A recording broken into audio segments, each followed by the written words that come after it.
அனைத்து உரிமை குரல் நண்பர்களுக்கும் வணக்கம். சாட்டை துரைமுருகனோட வலைவலி அப்படின்றது ஆட்சியில் இருக்கக்கூடிய திமுக கட்சியை மிக பெரிய அளவில் அச்சுறுத்துது அப்படின்றதான் தற்போது கிடைச்சிருக்கக்கூடிய தகவலாக இருக்கு. இது குறித்து வீடியோல முழுமையாக பார்க்க போறோம், வாங்க பார்க்கலாம்.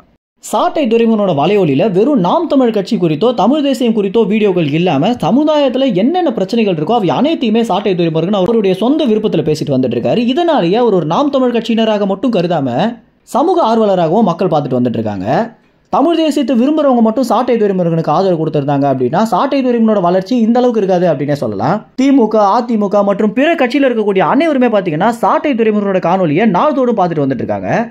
ஏன்னா தமிழ் தேசியத்தையும் தாண்டின ஒரு அரசியலை சாட்டை துரைமுருகன் தன்னுடைய காணொலி வாயிலாக தினந்தோறும் மக்களிடையே சேர்த்துட்டு வந்துட்டு இருக்காரு. இந்த ஒரு விஷயம் தான் பாத்தீங்கன்னா தற்போது திமுக கட்சிக்கு ஒரு பெரிய அச்சுறுத்தலாகவே இருக்கு அப்படின்னு சொல்லலாம். ஏன்னா கடந்த மாதம் வெளியாகிய நிலவரப்படி திமுக, அதிமுக இரண்டு ஆளுமைகளையும் தாண்டிய ஒரு வளர்ச்சி சாட்டை துரைமுருகனோட வலைவலிக்கு இருக்கு அப்படின்றது போன மாதம் தகவல் கிடைச்சிருந்தது.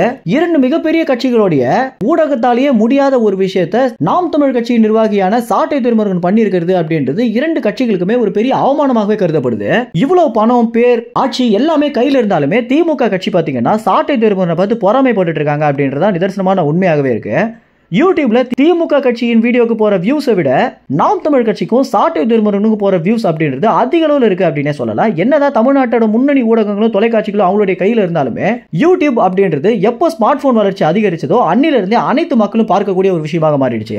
இதனுடைய ஒரு வெளிப்பாடு அப்படின்றது சீமானுக்கு அதிக அளவில் ஆதாயம் கொடுத்திருக்கு அப்படின்னே சொல்லலாம். ஏன்னா மக்கள் பாத்தீங்கன்னா வேற கட்சியிலேயோ இல்ல சாதாரண நடுத்தர மக்களாக இருந்தாலுமே சீமானுடைய வீடியோக்களை பார்க்கறதுக்கு அதிக அளவில் ஆர்வம் செலுத்தி வந்துட்டு இருக்காங்க அப்படின்றதான் நிதர்சனமான உண்மையாகவே இருக்கு. அதனுடைய ஒரு வெளிப்பாடு தான் சீமானுக்கு இந்த அளவுக்கு வளர்ச்சி. கடந்த ஆண்டோட நிலவரப்படி கிட்டத்தட்ட 60% மேற்பட்ட இளைஞர்கள் பாத்தீங்கன்னா சீமான் வீடியோக்களை நாள்தோறும் பார்த்துட்டு இருக்காங்க அப்படின்ற ஒரு தகவலை யூடியூப் நிறுவனம் வெளியிட்டிருந்தாங்க. இந்த மாதிரி தமிழ் தேசியத்தோட வளர்ச்சிக்கு மிக பெரிய அளவுல ஒரு புள்ளியாக இருந்ததுதான் சாட்டை துரைமுருகன். ஏன்னா திமுக கட்சியை விமர்சிக்கிறதுக்கு பிற ஊடகங்கள் பயப்படும் போது ரொம்ப நேர்மையாகவும் நேர்படவும் சாட்டை துரைமுருகன் வச்ச அனைத்து விமர்சனங்களும் பாத்தீங்கன்னா திமுக கட்சியை கதிகலங்க வச்சிருக்கு அப்படின்னே சொல்லலாம். ஒவ்வொரு அமைச்சர்கள் பத்தியும், முதல்வர் ஸ்டாலின் பத்தியும், உதயநிதி ஸ்டாலின் பத்தியும் எல்லா விமர்சனங்களையுமே அவ்வப்போது வைக்கிற காரணத்தினாலேயே சாட்டை வீடியோக்களுக்கு பாத்தீங்கன்னா அதிக அளவு வியூஸ் போயிருக்கு. இந்த மாதிரி சீமானுக்கு அடுத்தபடியாக திமுக கட்சிக்கு ஒரு மிகப்பெரிய அச்சுறுத்தலாகவே சாட்டை துரைமுருகன் இருக்காரு அப்படின்றதான் தற்போது கிடைச்சிருக்கக்கூடிய கள நிலவரமாக இருக்கு. மேலும் இந்த தகவல் குறித்து என்ன நினைக்கிறீங்க அப்படின்ற உங்க கருத்தில் கமெண்ட்ஸ்ல தெரிவிங்க. நன்றி, வணக்கம்.